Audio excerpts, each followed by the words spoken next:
Ladies and gentlemen, boys and girls, children of all ages, welcome to the Robert Sports Show. I'm your host, Robert. NFL Wildcard Weekend is upon us. We are at playoff time. So we got 4 huge games this week, 4 huge games next week. First game for the AFC, we have the 10-6 Buffalo Bills, second in the AFC East, versus the AFC South champions, the Houston Texans, who are also 10-6. Bills are 7-5 versus the AFC this year, while the Texans are 8-4. Now, during the regular season, they had 4 common opponents: New England, Baltimore, Tennessee, and Denver. Buffalo went 2-2 versus these common foes, while Houston went 2-3. Now, away from home this year, Buffalo is 6-2 on the year, while the Titans at home are 5-3. The current line on this game is Houston by 2.5. Buffalo has a top, 6 top related defense this year, giving up points. Houston, they've been a good team. Obviously, you don't get to 10 wins without being a good team, but they've had their ups and downs. I'm going with the home team here. I'm going with Houston Texans getting the win. I'll have them cover the 2.5. I'm taking under on the 42.5. Next up, we have the Tennessee Titans, 9-7, second in the AFC South, versus the New England Patriots. It's wild card weekend. Why are we talking about the Patriots?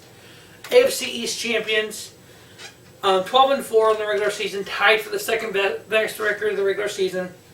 8-4 versus the AFC. Now, 11 straight AFC East champion titles. They've made the playoffs 17 of the last 19 years. 11 straight. 17 straight seasons with 10-plus wins.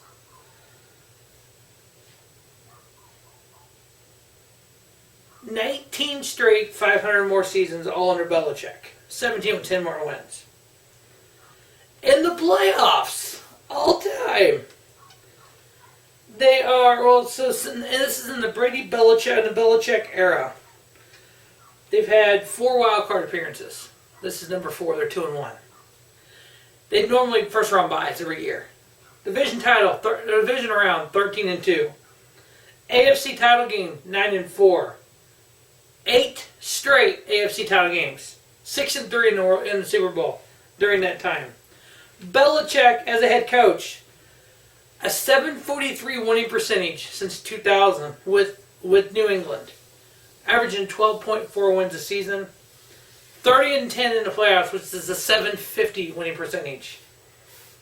Here's what everybody talks about: the Patriots are done, Brady's done, they can't win. In 17 straight 10-plus win seasons, 6 times they won 12 games, including this year. Twice they won 13. 4 times they won 14. Twice they won 10-6. Twice they won 11-5. Oh yeah, who forgets the 16-0 regular season? Patriots aren't used to being in the wild card. 2-1. Only one time have they won the wild card and won the divisional round. It is an uphill battle for Bill Belichick, Tom Brady, in 2018. After all this success, they're 6-2 at home this year, though. They got a good spot there. Titans are 5-3 on the road. Obviously, New England's a better team than Tennessee. We all know that. Even record alone, 12-4, 9-7. Beyond the fact you have Tom Brady and Bill Belichick. I'm not saying Bill Belichick, Tom Brady are unbeatable. They're not. Can they go on the road and win? They have before. They did last year. So even if they get past Tennessee, we all know they're going to be on the road versus either Kansas City or Baltimore. Newsflash, they went on the road to Kansas City last year. Am I rooting for New England? Yeah. 8 straight AFC title games? Yeah, I'm rooting for them. Do I think they can do it? Yeah. Is it likely they're going to have a run off to the Super Bowl? Not likely, but they can. They're favored by 5 here. I got New England winning. Got them covering a 5. Picking under in the 44. Like I said, the end of the Week 17 video. I see if Brady and Belichick pull this off, win the playoffs, win a Super Bowl, they walk away. Brady's already been talking about coming back next year. If he's got number 7, he ain't coming back. There's no reason for him to. But I have him winning here. So the AFC moving on, I have Houston and New England, which we would set up Houston and Baltimore in New England and Kansas City at Baltimore. New England beat Kansas City in Kansas City last year, so I am a Chiefs fan. I don't want to see Brady win, but I want to see it win so people will get off his case. Yeah, he is an early 40s quarterback, still winning. He's got gas in the tank. All right. Next up, we go to the NFC. We have the 10-6 Minnesota Vikings, second in the NFC North, versus the NFC South champions, the 13-3 New Orleans Saints. Who dat? 9-3 in the NFC this year, while the Vikings were 7-5. They had 4 common opponents. Their common opponents: Atlanta, Dallas, Chicago, Seattle. Minnesota was 2-3 versus these. Who dat Nation was 4-1. On the road, Minnesota's 4-4. The Saints are 6-2 at home. That tells you it right there. Drew Brees, he going to be slicing up some secondary. Saints are favored by 7.5. I got that easy win for the Saints. Cover the 7.5 over on the 49.5. Next up, we have the Seattle Seahawks, second in the NFC West, versus the Philadelphia Eagles, 9-7, who won the NFC East. This is where we need to look at reseeding when the playoffs happen. 11-5 team going on the road to a 9-7 team. Not only going on the road, crossing country. We were in Seattle was a better football team, and they still have to go on the road and go across country. They had 2 common opponents. They've actually played head-to-head.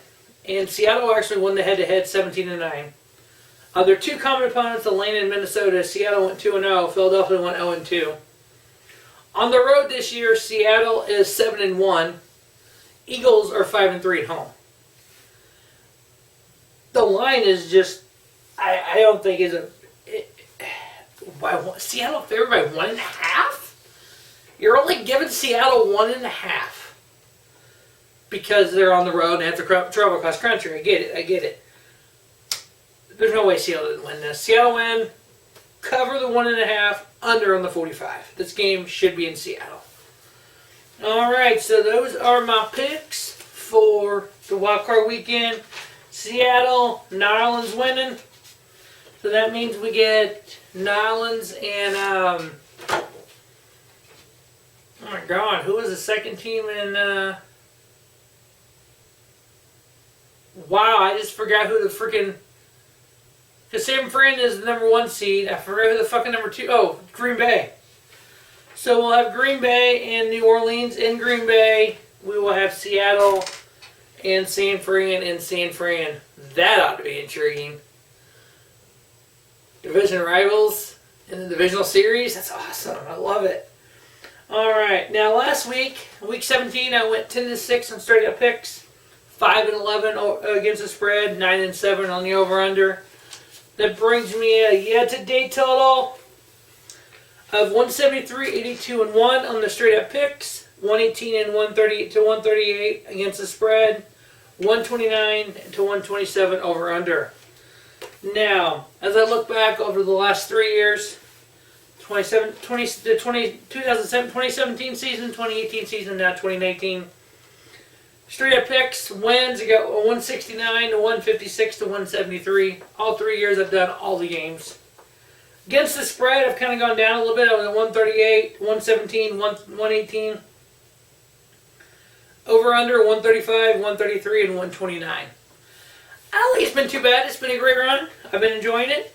This year, obviously, 2020, we're going to continue doing NFL. We're going to add the CFL full season. Can't wait to do that. NCAA, when it comes back, we got the NCAA playoff preview coming up shortly. XFL, baby! Yes, the week after the Super Bowl, the XFL kicks off for their inaugural season this time.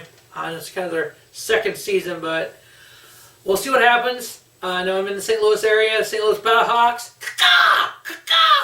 Battlehawks all the way this year, hopefully. As always, thanks for watching the Robert Sports Show. Don't just have a great day. Have a spiffy day. Robert Sports Show, your YouTube leader in sports channel content.